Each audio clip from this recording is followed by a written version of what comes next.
Today I'm chatting with Amanda Nunes. There's only 4 UFC champions, had 2 belts at the same time. You're the third one, first female. And I was looking at your Wikipedia and just a list of record, 11-time champion at UFC. You beat up some of my friends. Cyborg is my buddy. Valentina comes to stay with me and train with me sometimes. She's Oh, that's cool. So you beat up all my friends, and good for you, I guess. Thank you. Congratulations. Thank you. Some are very talented. How did you start in fighting? What was your interest to learn martial arts? Honestly, I grew up in sport. My mother was a big supporter of it. Actually, my whole family. So I was a kid that have a lot of energy, and I have to, you know what I mean, take it out in somewhere.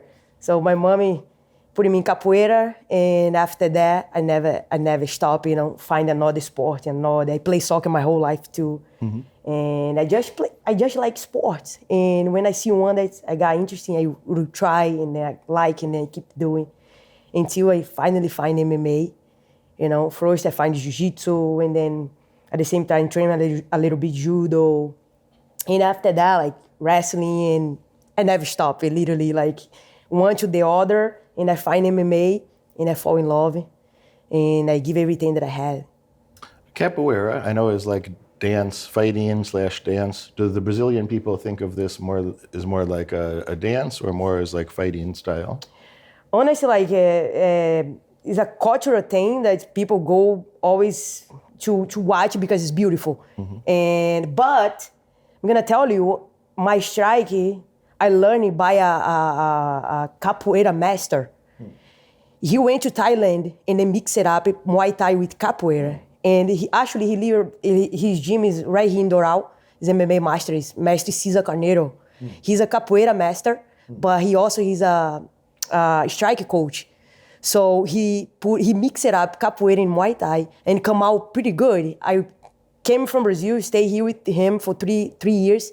And I learned a lot of tricks, a lot of things that's capoeira mixed with Muay Thai, giving me a lot of skills to be versatile. So, and I feel like now they started changing a lot about capoeira because they been putting like shows as a fight for capoeira too, because capoeira is dangerous though. If you really know, the kicks if you really know the flexibility that capoeira can give it to you, you can kick anywhere, you can jump from anywhere you want, and you can punch it from any angle. I feel like that helped me a lot to become dangerous. And right now, about 270 pounds, so like about 120 kilos. You think I'd be good at capoeira? I think so. I feel like capoeira is gonna give you a lot of like flexibility, and your weight not gonna matter. You're just gonna flow and practice. My striking. Let me know.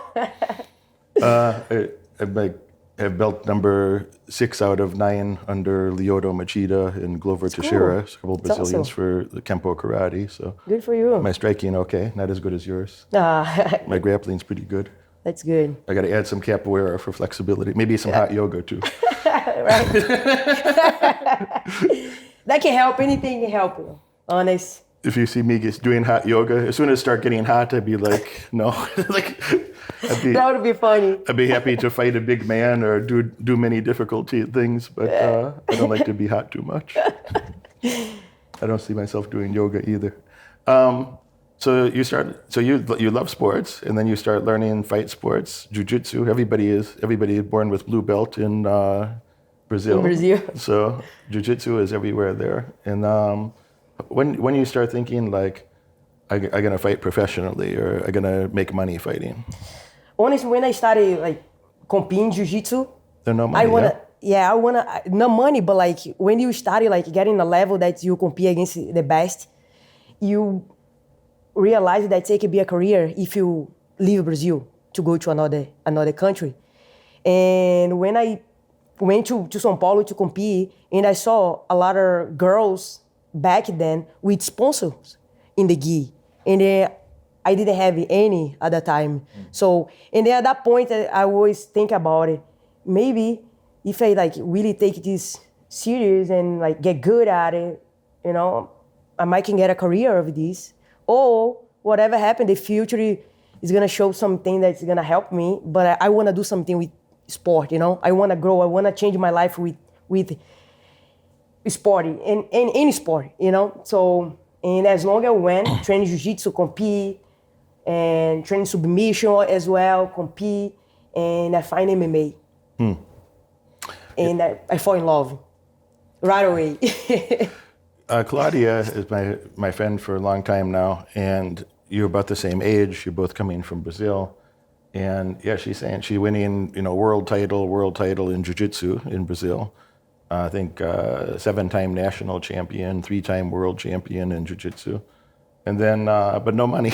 So then she started training with Jose Aldo and that group to learning MMA to go, because you can make some money. Exactly.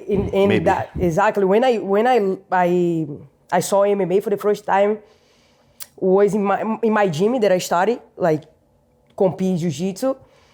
And the guys was training at nighttime.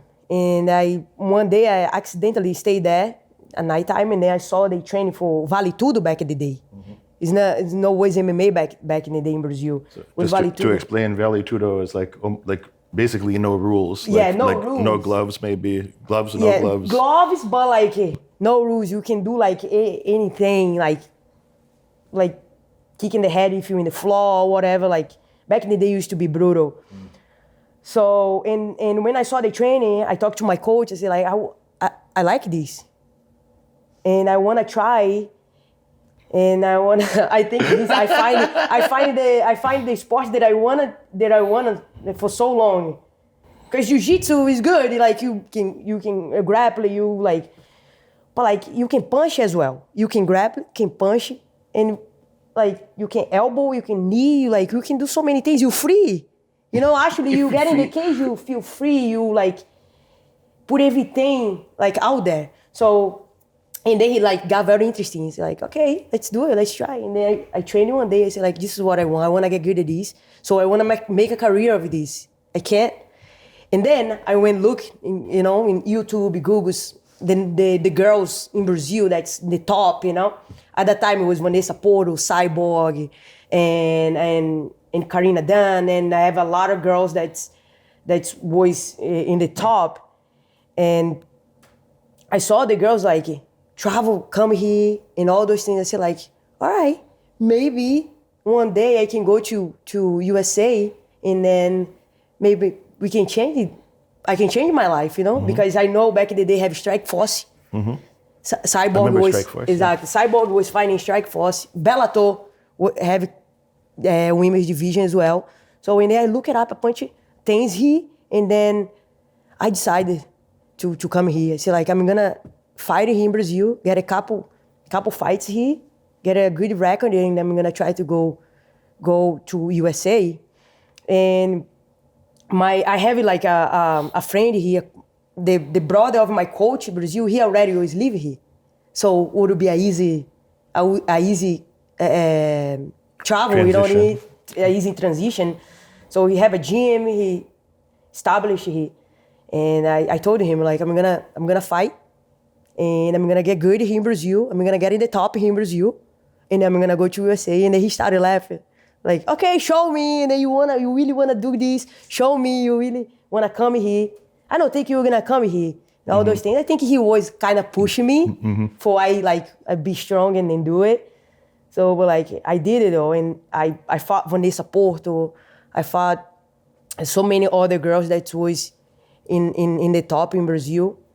And India Gomes also was at the top in Brazil at the time.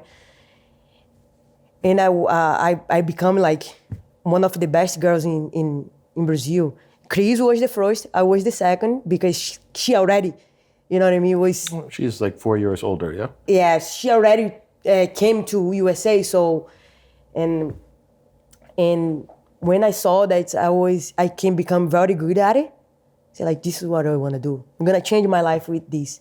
So I'm going to go to USA, and I only come back here when my life is really stable and good.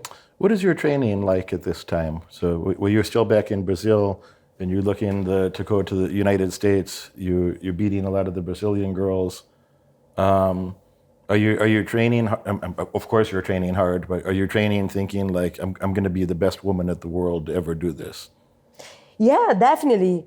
Every time that I step in the mat, I wanna like be the best version of me all the time. You know, I wanna learn. I'm very open to learning. Mm-hmm. So I feel like this is one of the biggest things of my being success is like always learning. Mm-hmm. It's like not having ego to like. I think this is so important to be close. You know what I mean? If somebody come in and show me something or tell me something, give me tips, I always open to like to adjust my game. Leoto is my coach this week. We just flew yesterday, so he's been staying with me Monday, Tuesday, Wednesday, Thursday. We training. But Leoto and I having the same conversation about, your ego is not your friend. Yeah. Your ego tell you you're already perfect. Everything is great. You're so important. Yeah. And if you want to get better, you have to say, okay, but what else can I do? Yeah. What else can I do? How do I make better? How do I make closer to perfect? For sure. So he and I are working on this front kick, like camera, but like that front kick he does, where like a snap kick. Not like push one. This is one of my best. My best. Not the teep kick, too. But that like snap kicks. And I would do it very well. If I do 20 times, 19, very good. Okay, good. 1, not as good. And he said, I say, how do we make better? He said, no, it's very good. I said, okay, but how do we make closer to perfect? And I like to work the same thing and make it beautiful. And then we make the new thing and the new thing. But I don't need 10 new things. I need, like every week I try to learn like 3 new things very well. And then, but this attitude that some people, they have done nothing and they think they know everything. Yeah. And then some people, when I talk with someone like you or Gordon Ryan, people the best in the world at what they're doing. Valentina is this way. She always wants to learn something new. Gordon, very open, wants to learn something new. And when I hear you say this too, I'm like, no, like all of the people that are really the best at something, they're not loving their ego so much that they forget to learn something new to keep doing better. Definitely. My last fight, for example, I decided to fight in Southpaw. Actually, my one fight before my last one against Juliana, that I take my title back. I make some adjustments for that fight. I say like, you know what? I'm gonna try to fight Southpaw. She's not gonna expect it. And I never did it before. It's gonna be good for me to see if I can make some adjustment in the cage, because in training, I know what's doing good. But the day of the fight, come out perfect. But I was training. I never like gave up on it in training, but like never was like perfect like was in the day of the fight. And then I after the fight, I talked to my coach and everybody like, oh my God, that was crazy, huh? Come out so good that we was not struggling in training, but like sometimes it's always good how I want to look, you know? You know when you want to do something, then you like, it's not like that. I was always, not always exactly how I want. But like in the fight, work perfect. So, but like, I want to do that. I want to learn something new. I want to do something new for my next fight, you know? I want to surprise her with something she never saw. She fought before, but like she don't expect it, I would come out with that night. Because one thing is you training for somebody that's natural Southpaw. Okay, you train, you know you're gonna fight somebody Southpaw, you're gonna train for Southpaw. But like when you don't know, you get there somebody like it.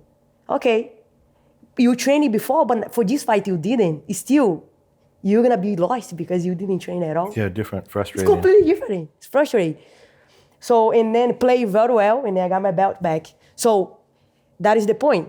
I want to do something new, something different, learn something, you know what I mean, that I never did before. I've only been to one of your fights, and I sat right up front in Las Vegas the night that you lose your belt, and you're like a 10-1 favorite. See? You're a big favorite. I don't know if I should ever go to a fight of yours again. Maybe I'm bad luck for your fights. No. But yeah, people were shocked that you, of course, you watched the play, and but I remember in the audience, people like, like, gasp, like shocked that. Yeah, it's crazy. I'm shocked. I was in shock too. I was in shock too. Like, it was her night. I don't take that from her at all. But like, my camp for that fight was very hard. I went through injuries that I don't always be able to be 100% in the gym.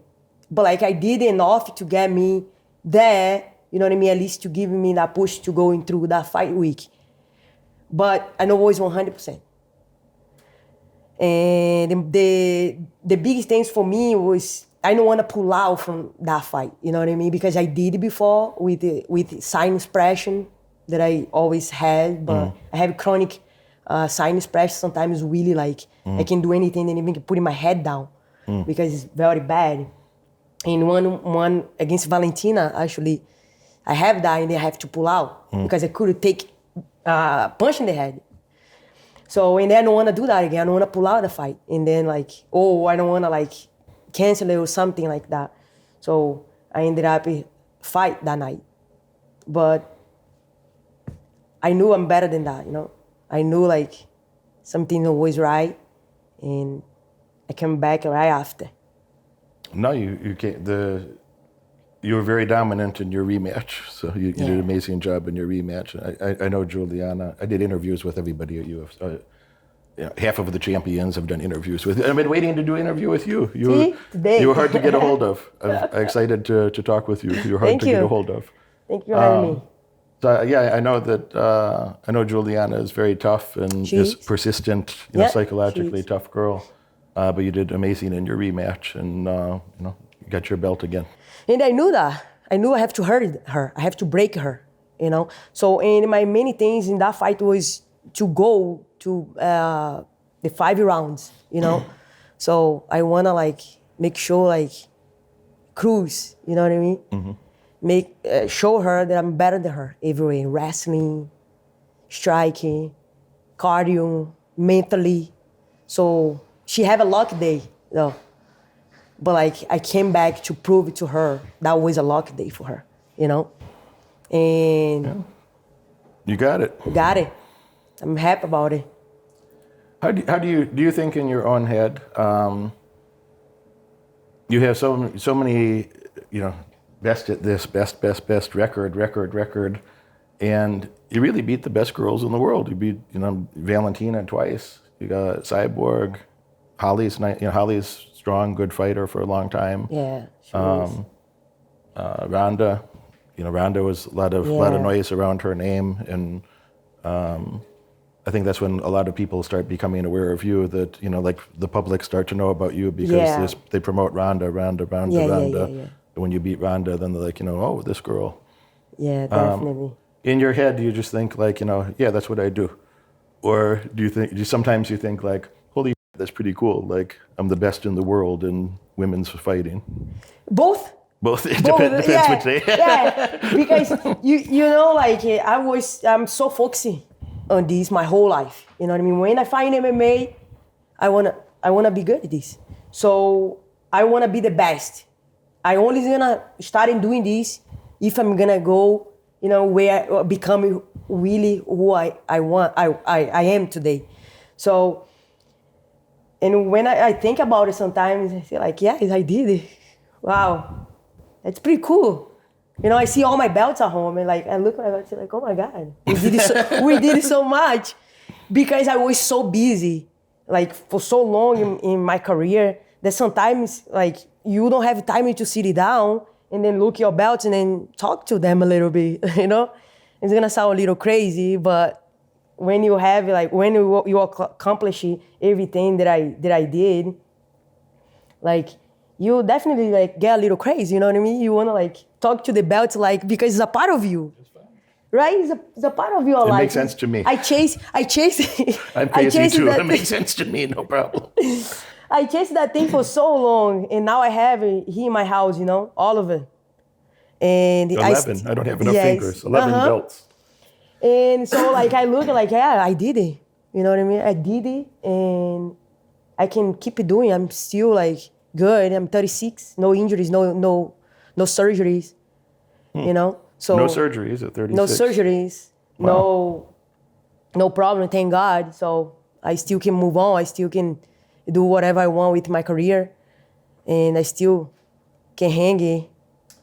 I spent my life thinking about money. I grew up very poor, America poor, not Brazil poor. But I did not like this. Sometimes we did not have food. My father was not there. And yeah, since I was very young, I thought, F this. Like, you got to go do better. I got to go do better. I don't want to live this way.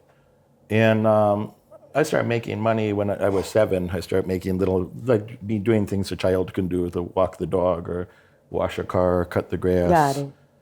shovel some snow, things like this. And sometimes people make fun of that. They say, "There's more to life than money." I'm like, no, there's not. There's money gives you the freedom to live your life how you want to live. Yep. So there's more to life than water. There's more to life than oxygen, than breathing good. But why should you have a limitation? If you want some water, take the water. If you breathe. And if you want some money, if you want some nice things, you should get the money to have the nice things. This is a limitation in their head, I think. Exactly, I agree.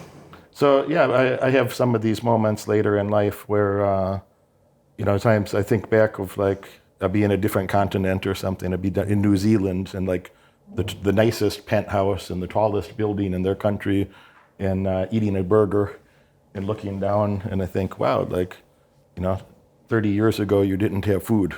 Yeah, and now you go wherever you want to, and you fly business class and stay in a nice place, and everything is beautiful, Yep. But I really think this sometimes when I'm in the gym. I built 2 gyms, like MMA gym and weightlifting gym. At my place, I have properties in Chicago, like in square meters, like 1,200 square meters is very big.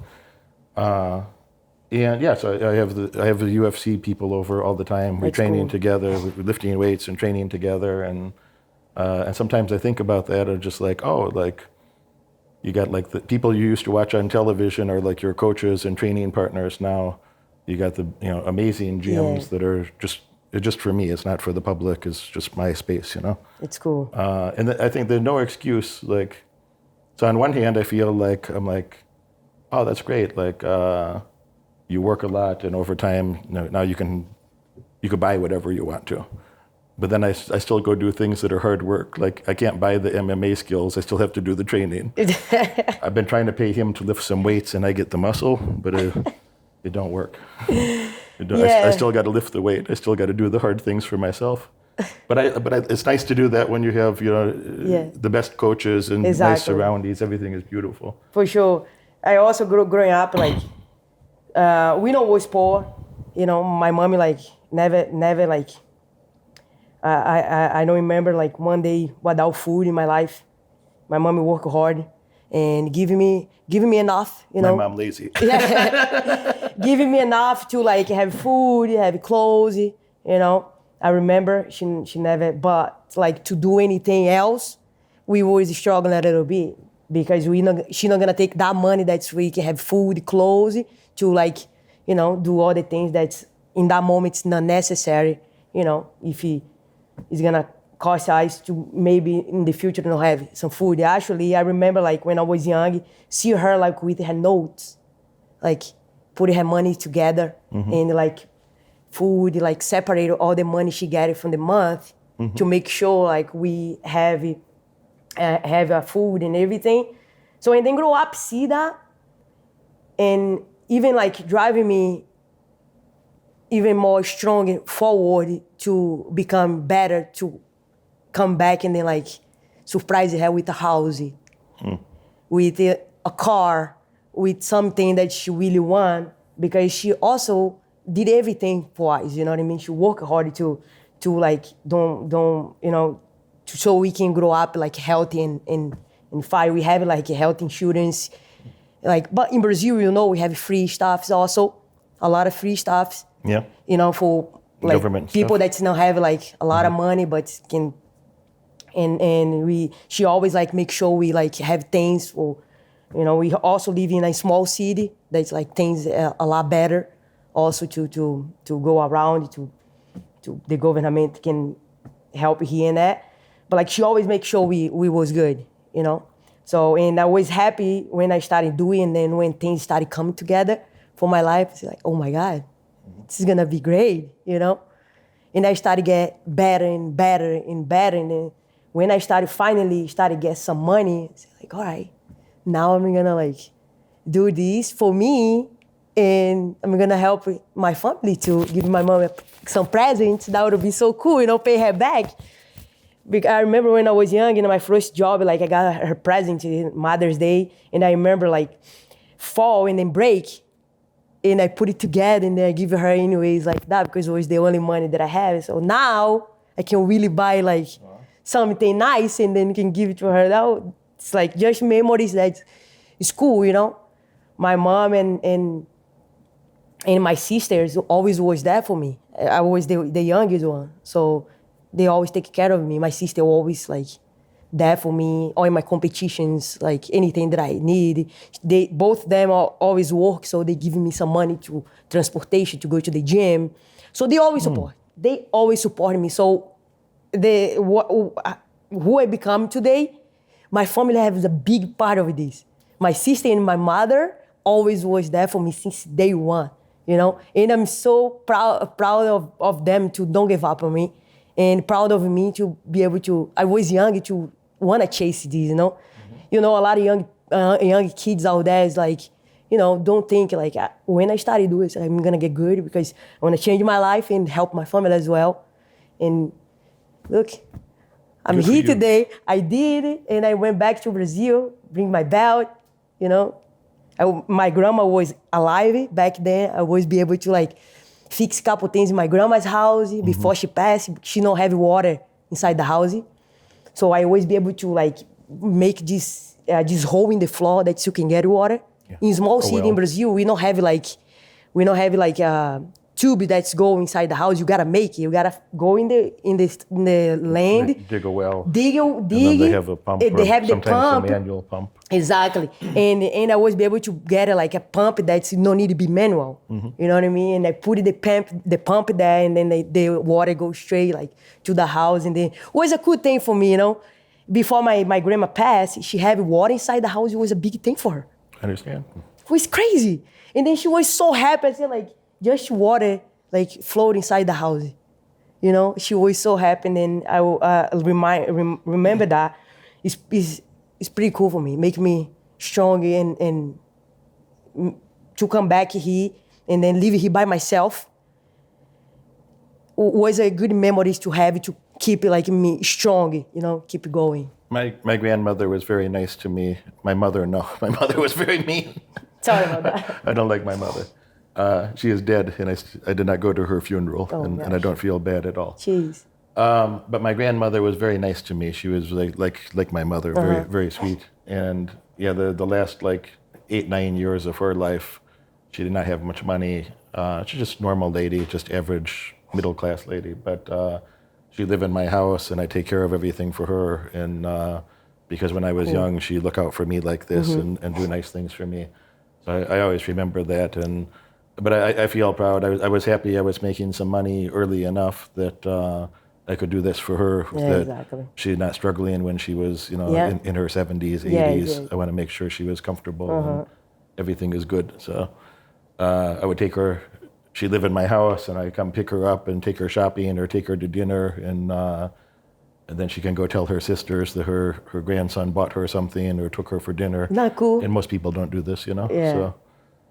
She was very happy about that. So yeah, I know when you say this story, I have a little emotion about it. Yeah, definitely. Me too. I remember those things, and I always be able to give her the belt, you know what I mean? And then later on, she passed.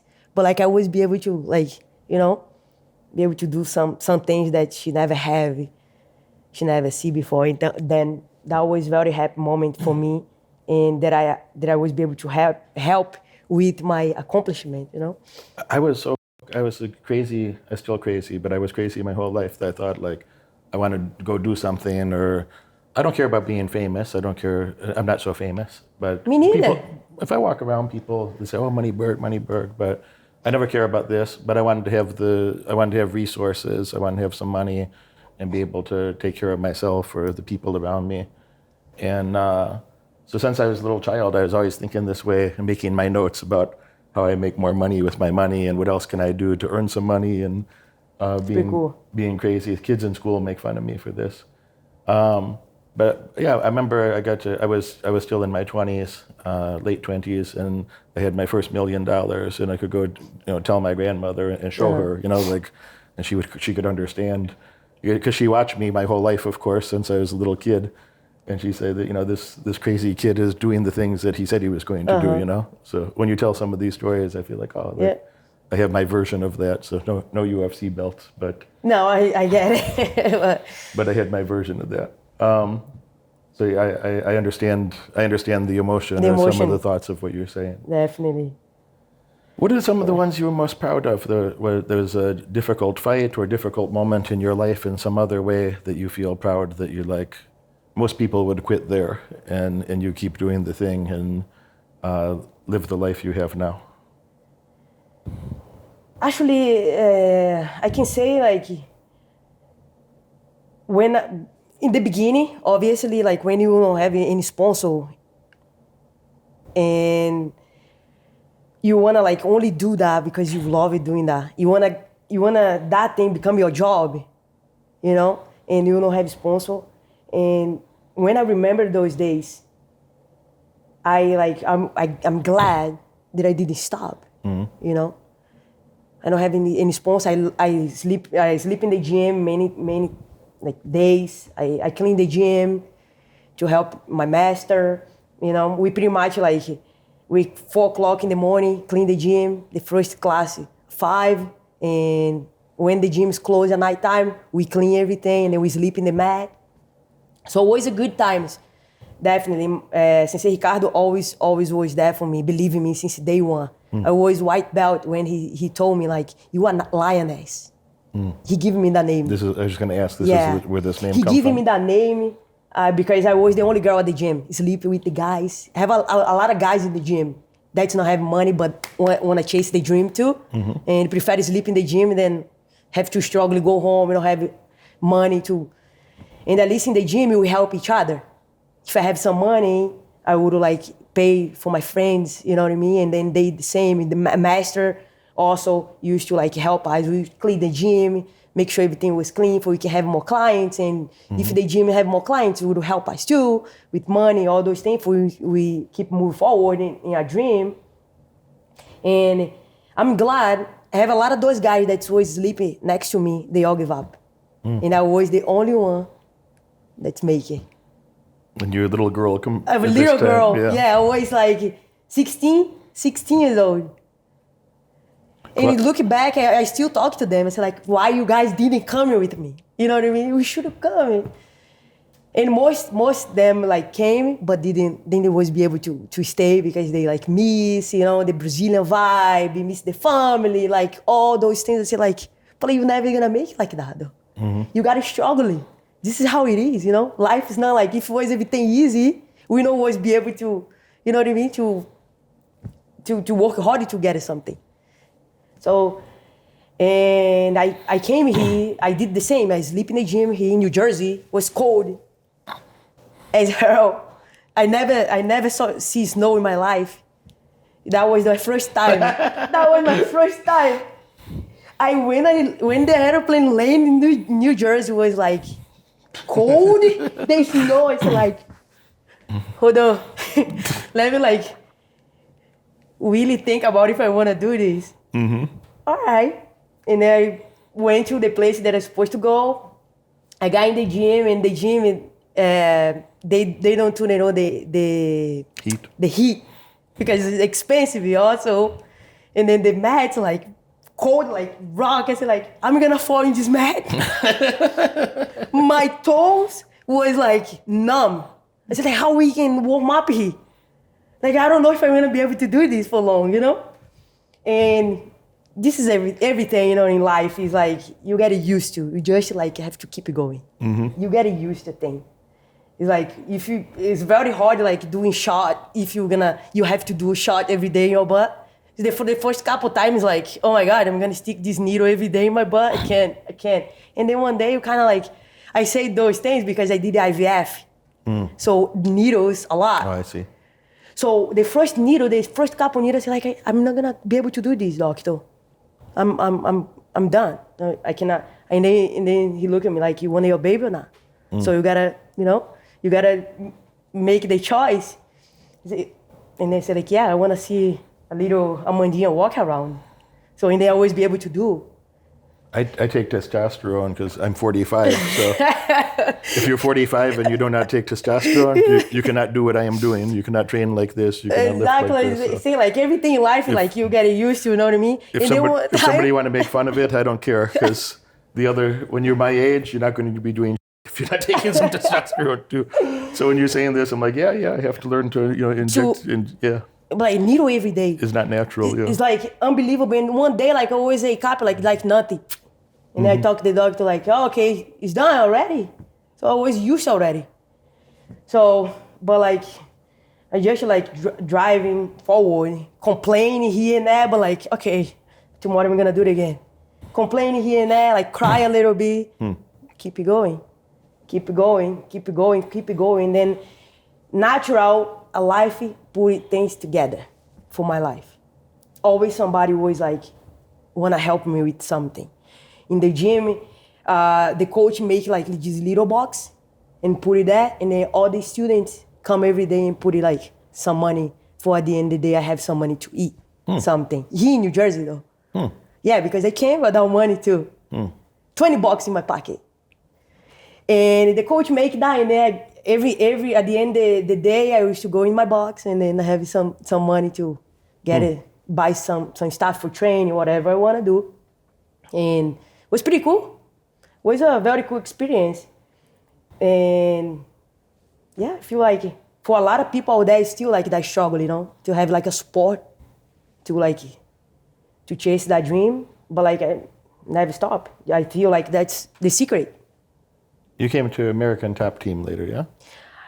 Later, I came to Miami to train with the Master Caesar and Daniel, MMA Masters in Doral. Used to be here in downtown though, in downtown Miami. Yeah.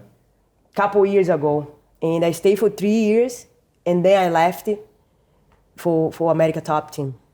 I know a lot of people. Andrei Orlovsky is a good friend of mine. Or Mike Brown has come train with me or spoke with me. It's cool.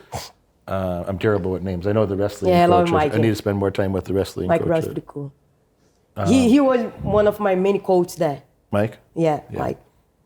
No, very smart. Yeah, very smart. I love Mike. Mike Brown is like, my wrestling is like, come from him. Like his style, like, I always Not like. Steve Moka? No, Mike. I trained with Mike my whole career, my wrestling.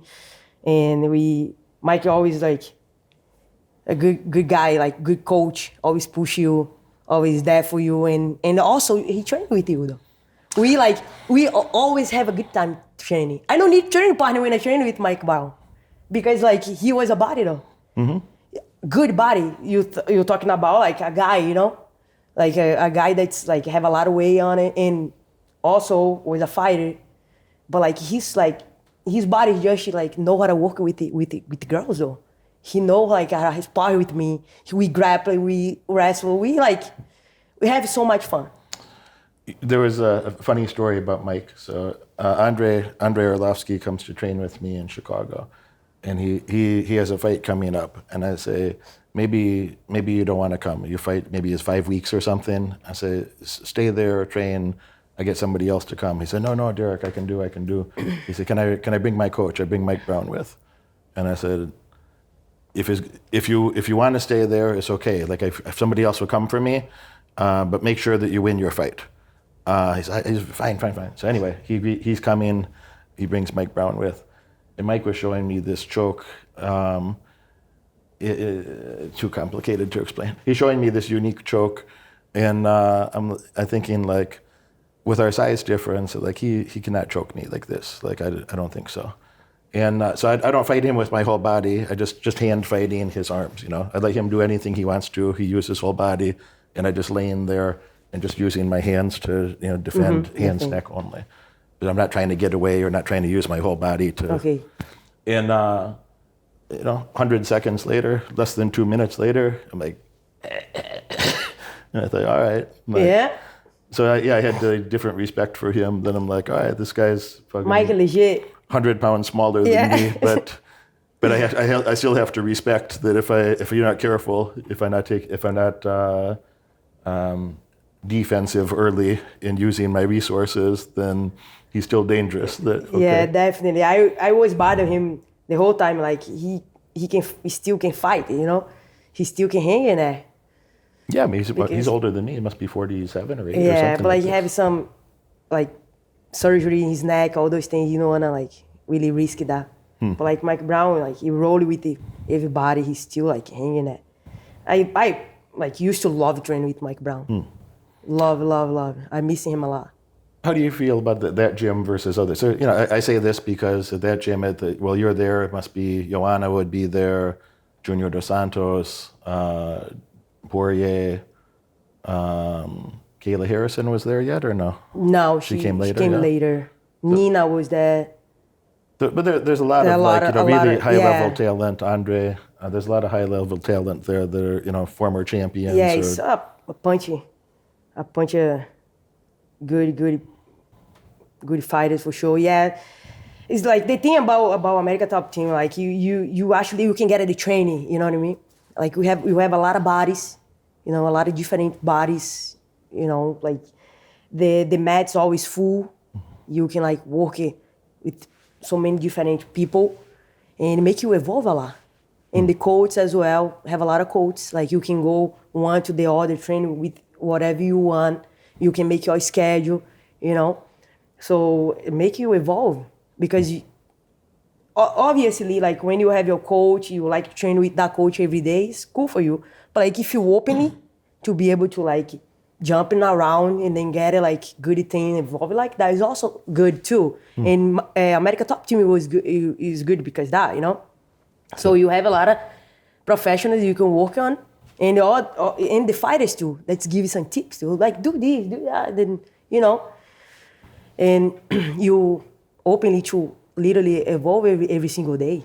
Yeah, so a lot of talented people, great coaching staff. Exactly, great coach, talented very people. Nice facility. Yeah, exactly, very nice facility. The first time I go to that gym, to American Top Team, I go there to train with Alexei Olenek, the Russian guy. And remember. He does some very unique chokes, and it's not traditional jiu-jitsu at all. Some of the things. Yeah, he is well known because that. Yeah, very unique. That choke, yeah. Well, yeah, he has that Ezekiel choke where he's going behind your head and here, and he put his chin here.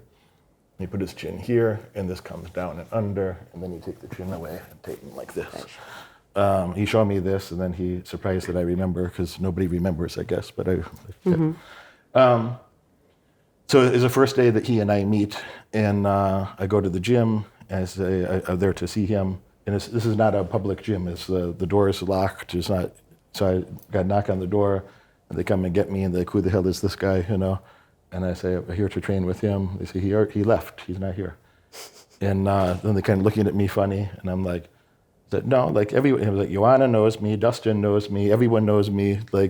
I'm not here. I'm not some guy that's just here around or something. Who is here?" So first they can tell you that it's okay that I'm here. There's no problem. I'm not lying to you. And then let's find Alexei because I don't think he left. He's and so he was just in a shower or something. And he 4 minutes later he comes, and he has his broken English that his English is not nearly as good as yours, and I cannot speak Russian, so we just have a few words together. But we go in from the main room you walk down, and then there's little training rooms down on the side, and we go in one of these rooms. It's 300 feet. And he say, and this is a big man, 260, 265 pound heavyweight man. He said, my master know 300 ways to choke man. He said, I know 80, 85. What you want to learn? And I said, it was just so funny that like, if you made a documentary of that whole stuff, if you made a documentary, it'd just be a hilarious little piece to have on camera that, just like the first thing the man says to me, we first meet in my first time at that gym, he'd tell me, I know 85 ways to choke a man. Oh my God. Like, what you want to learn? What you want me to teach you? And so we spent like 3 hours, working on different jobs. But for some reason, I always thought that was so funny. That's very funny. And he's like not famous, but like a strange, unique man that you can picture. Sure. Pretty funny. What's next for you? I hear rumors on the internet. I don't know if they're true or not, that maybe you're going to come beat up some more girls. Yeah, I back training. I felt like I never left. Yeah. Felt good, very good, and I keep it doing though. I'm sparring, I'm like grappling, I'm like lifting, I'm doing everything for the future. I feel like she's hedging. She don't want to give me a straight answer. we never know, so I'm definitely in good spirit, mind, body, and ready to go. So we'll see what happens. We'll see in the future. Mm-hmm. Stay tuned. Have a good vibe. How important, you mentioned Mike Brown, you mentioned some of your other coaches, masters from the past. How important was it for you to have the guidance to learn from these people over time? Yeah, it's very important. You gotta have some people that really believe in you, that's gonna guide you in the right way, because you can get lost, You can get lost like in training, you can get lost in outside, the gym also. So I also have a Kona too. I want to mention he always was my main coach as well on America Top Team, and so other ones. Yeah, but like this one is always the one that I always hang out. Kona, Mike Brown, and we always talk about the whole thing. And it's very important because you gotta believe in your coach too. So to build that strength between you guys, you guys need to have a good connection, and that is like have the coach that can help you in the gym and outside is pretty good. Can help you a lot to achieving many things, make the right decisions. Sometimes, they get mistakes too, like normal. They are human. That's human. So, and we just adjust. We never like get mad at each other. We like adjust things, and I feel like have a lot of things that sometimes we depend of a coach, you know what I mean? And it's very important to have that strong guidance for you be able to trust by your side. Anything that I want to learn or be good at, I understood this early. I think it was very important for my life that I have to find someone who is doing much better than me and learn from them. I have to find somebody who's doing the best that I could have access to. I want to learn from that person. And, I did not have this as a child. I did not have like good role model, good teacher. I had a lot of bad role models. So you look around and you say, oh, we're not going to do this, not going to do that. So that kept me away from, drugs or, doing stupid that people were doing around me. But then I understood pretty early in life, like the more I could be around like smart person, successful person, people that did the things that I want to do, the easier it's going to be for me to learn from them and do the thing and maybe do better than they did, Yeah, definitely. And I don't say even in competitive, you understand it, but I'm saying to them, like, I don't say in competitive way, like, I want to do so much better than my coach, like, is like a way to honor them, not to be competitive or insult them. I get it. A good coach wants you to do everything they could do and more, Yeah, and for me, that's like, I have to be in the cage, understanding the fight life. You gotta have somebody that's passive for those moments too. You know what I mean? I understand a lot of people out there, don't get me wrong. I have a lot of coaches out there that's never fought before, but they are coach. Don't get me wrong, you know what I mean? But like, you always want somebody that's really know what you're going through in some kind of moments, The fight week, fight day, Like we started with the weigh-ins, all those things. Like, you know, like Mike Brown know what is this, what is that feeling. You know, Kona knows. You know what I mean? Have a lot of other coaches that know. So sometimes it's a lot easy to work with those coaches because they know like those feelings. You know what I mean? They know what we went through, the adrenaline, the, you know what I mean, the nerves, the butterfly in the stomach, all this all the little weight cut things, stuff all too. exactly. A normal person has no idea. It's not just fighting. The fighting part would be easy for you because you're doing the fighting. You're training for fighting for 20 years. You're training to fight, but then you got to do media, weight cut. You know, all these press conference and media stuff, and cut the weight, and all the other problems that happen. Fight week is very Coach intense. have to be tough also. I remember, like you talk about Mike Brown, I have like a funny story too. So was my second fight against Germaine. I thought I'm not gonna make weight.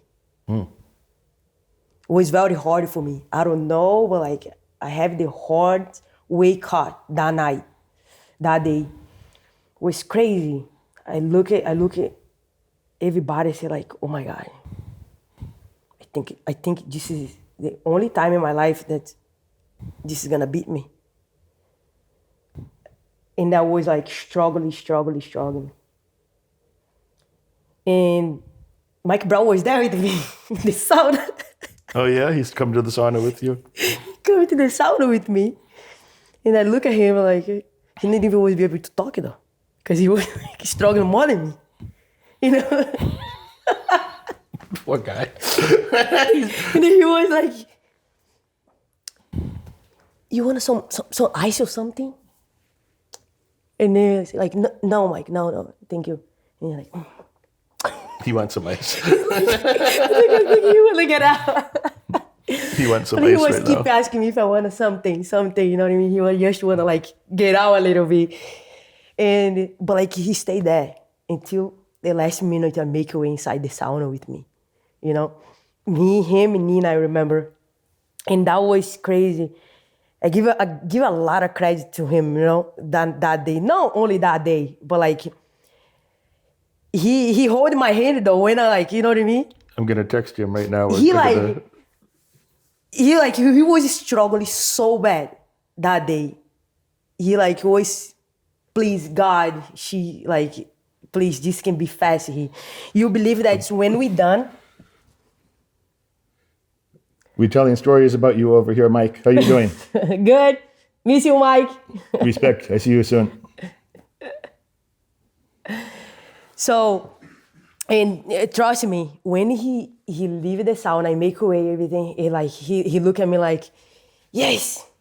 You believe he like lay down in the couch outside of the sauna and he fall asleep. How exhausted he was. And then we wake him up, I remember, and then we went to the room, but like, that was a tough one. And then if, you know what I mean, if he maybe was a weak coach, no would be able to do. That was like a hard weight cut, have a lot of weight on me, and he stayed there until I was down inside the sauna with me. So Michael is a good part of like pushing me and hanging there. You had champion at 135, 145 too, both belts. And so you're weighing 150 something a lot of the time? Like your normal weight is? Yeah, I went up a little more when I went to 145, like 170. Oh yeah? Yeah, I went up and I just feel so heavy in that way. But like, I need to feel a little heavy, you know what I mean? Because I'm gonna fight Cyborg, you know?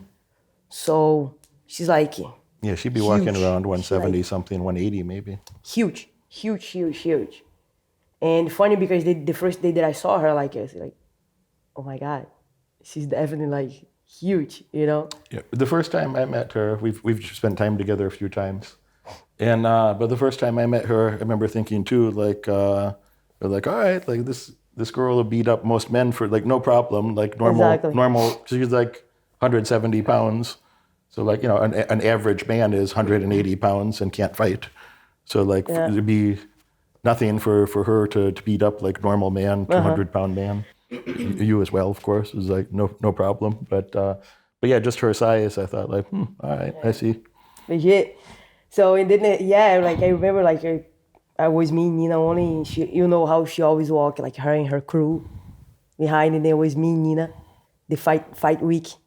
She always walk like when she's fight week. She walk in front of you? Something? No, or? she walk with her crew behind her, like her whole team, and like like her tradition from like her gym back in Brazil. I understand now. That's cool though. But like I always like to have the volume down, especially in that fight week. My energy have to be on me, So me and somebody else, it's like I always keep it that very tight. And there was me and Nina only, and then she had like so many people with her. And me and Nina I'm looking back like, holy crap. Like this is a lot of people in this room, only me and Nina.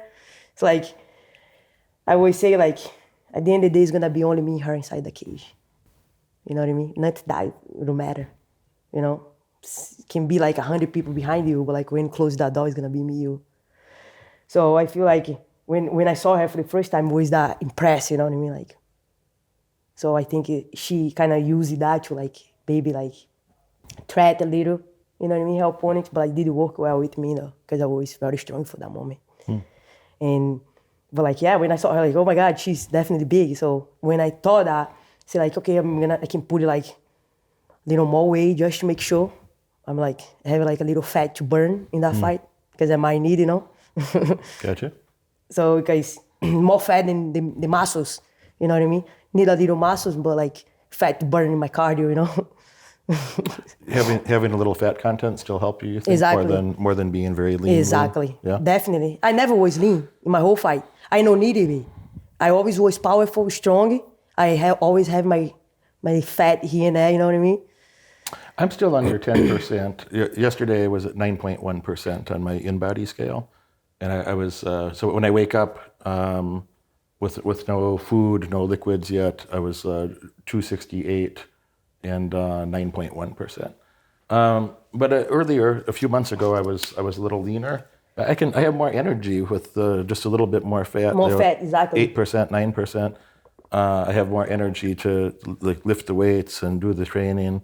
And I felt that way. I was down to 6.1, which is 3% lower, which is like 8 pounds of fat, 8 pounds of fat on me.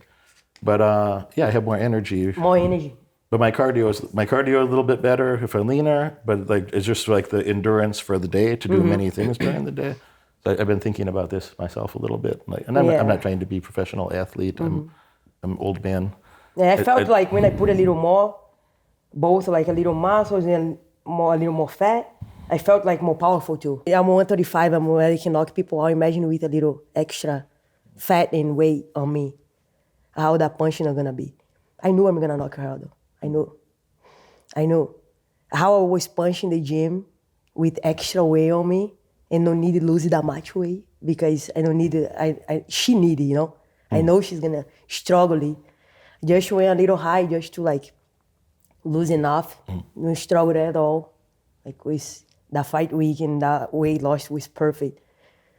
It was very quick. It was first round, yeah? Was it first round or second round? It was very quick. It was first round, yeah. I thought so, yeah. Very quick fight.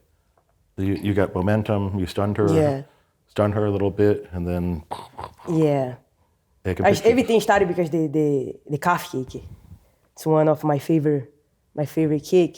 The calf kick. So I know she never see that before. Like, you know what I mean? No girl would drive that nuts because she's very intense fighter. I know she's gonna lose in her mind, gonna come like in this way I'm shying, when I have like a busy that busy fight, you know what I mean? That's like pressure at the same time. And she's that kind of fighter, And I know I would punch on top of her punches, so because she's very like he though, with her shin right here, And so open here. Exactly, open here.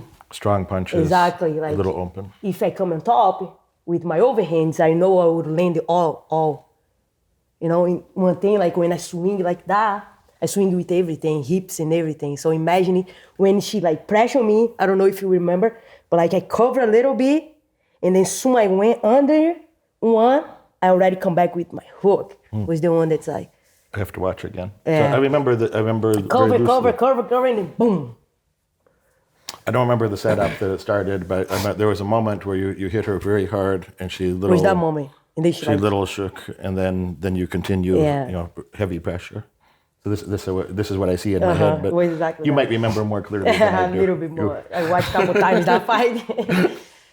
But yeah, good moments. Originally started a strong calf kick. Yeah. When I landed, I actually like losing. I do this all the time. I love that low kick. That low kick. I kick like I have my legs are all muscle, and I feel so strong.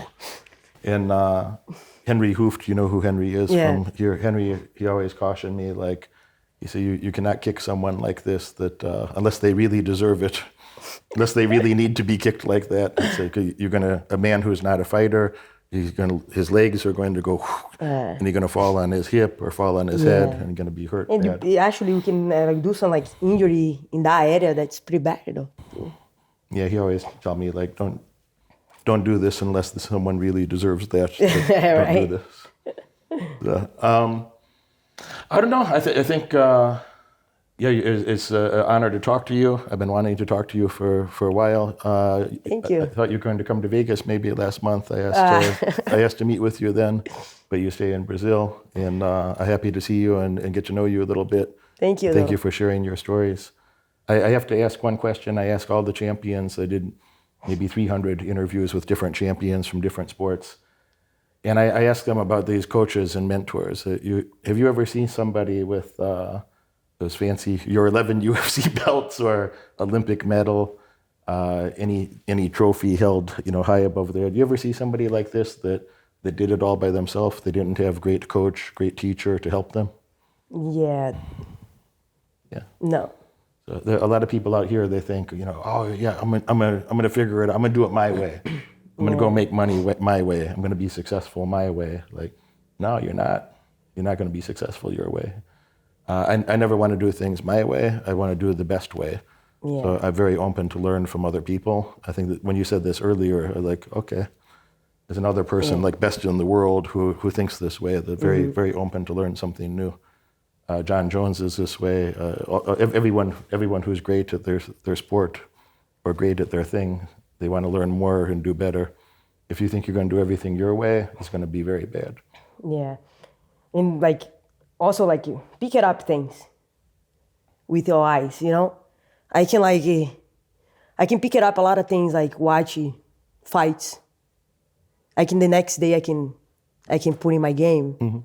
I always have a good skills to do that, If I see something, if I practice 2-3 times, I'd be able to you know what I mean, be able to do in striking, grappling, in wrestling. So I feel like my fight IQ is very strong also, because I'd be able to be a step ahead of a lot of girls, you know what I mean?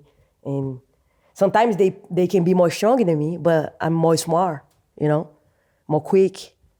So you don't need to be always more strong than somebody. Sometimes you have to be smart, quick, and strong is not enough. I think a normal person doesn't understand. So how smart you have to be to be you, to do the things that you've done. Strong is not enough, or tough is not enough. You have to be very intelligent as well. That you have to see opportunities. You have to be thinking about the risk and reward of different behaviors. Acknowledge okay, she's strong. I'm okay, I'm gonna grapple with you. I know he's strong. I know she's strong. So I'm gonna avoid a couple things here to be able to survive and then be able to do my game, what I wanna do. So I never step in the cage not acknowledge my opponent is strong in something than me. I fight a lot of great strikers, Germaine Duradami. Yeah, great. I knew any moment she can knock me out. I walk in the cage, I know I cannot make a mistake for this girl knock me out.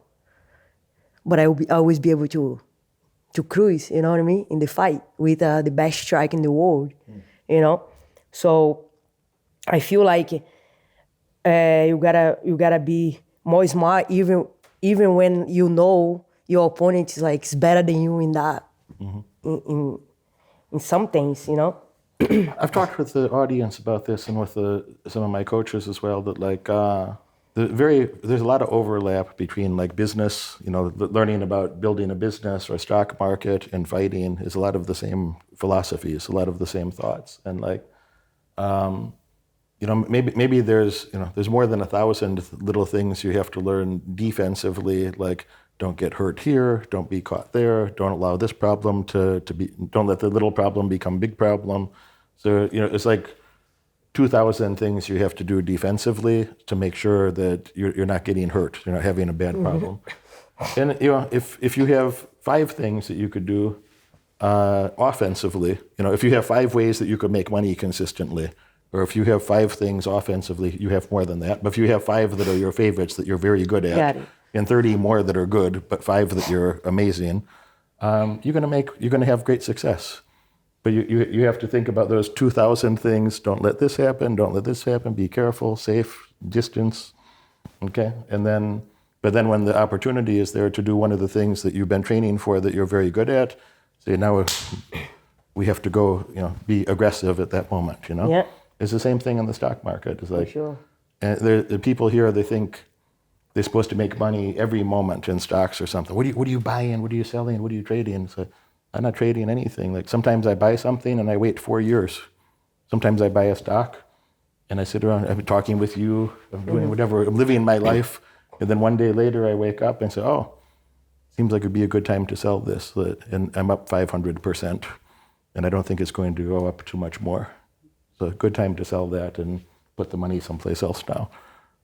So it's not always doing some crazy wild thing. It's like, sometimes it's the repetition of doing little boring things consistently that nobody wants to do. And, there's a couple thousand things. We don't want to make mistakes, but when there's a good opportunity that you're well trained for, we have to be aggressive and take advantage of the opportunity. Yeah, How do you think about this? Yeah, I'm gonna give an example, like my fight against Holly. I learned like her kick and how she does to use against her. You gotta be smart though, you know what I mean? So you smart in your way to know the timing to take it out, to put it in a stock, all those things, the same ways me, like, I train high kick a lot, but like I never I know she wanna do to me, you know what I mean? You say catch that arm and that high kick that she does. Yeah. Exactly. I know she wanna do to me. This is a good thing. She's gonna look for that the whole fight. What about I do to her? She never is gonna expect it. And I started training the same step she does to throw her kick, and I landed because she go the front kick or the front kick in the knee always, to set up. I understand. To set up her high kick, her head kick. So, and I always push her to do that many times, like feint, like bring her. Holly never fought pressure somebody. I make her pressure me. So I make her play everything so I can kick her. She pressure me. Holly always bouncing around or move back. She never was a fighter that's wanna. And if you watch that fight again, you're gonna see her try to catch me. And in that moment, I knew the kick would work perfect. So, and I just waited for the best moment when she did it, try to do the side kick in my knee, and I catch her with her foot actually even in the air. When she put it in, take it out was when I was able to catch her. So you gotta be smart all the time and study your opponent when they do repetition things all the time, habits. We call that habits actually. When I have a lot of fights that have a lot of habits. And on top of that habit that you can finish the fight.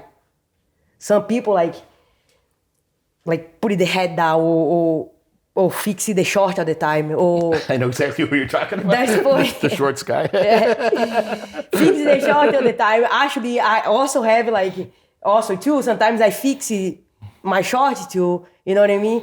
I have a couple couple, but I'm not gonna tell you for my opponents. Of course. So everybody have habits, you know. So and you can get caught because of those moments. We gotta watch out, you know. We gotta always like be on top of it. Try to take those habits from your game, because they can take like in the minute that you do something, you're gone. And I always look for habits also. So this is a good point in your way, in my way, and then we can relate pretty well. Thank you for spending the time and sharing some of your stories and wisdom. I think, you know, key points for you folks are like, if you think you're going to do something by yourself, you're not. If you could create big success by yourself, you would have done it already. So very important. If you want to learn from, if you want to have great outcomes, you have to learn from people who already had the outcomes that you would like to have, and they're going to show you those shortcuts to success, so you can learn everything they know and then build on top of that. So be smart.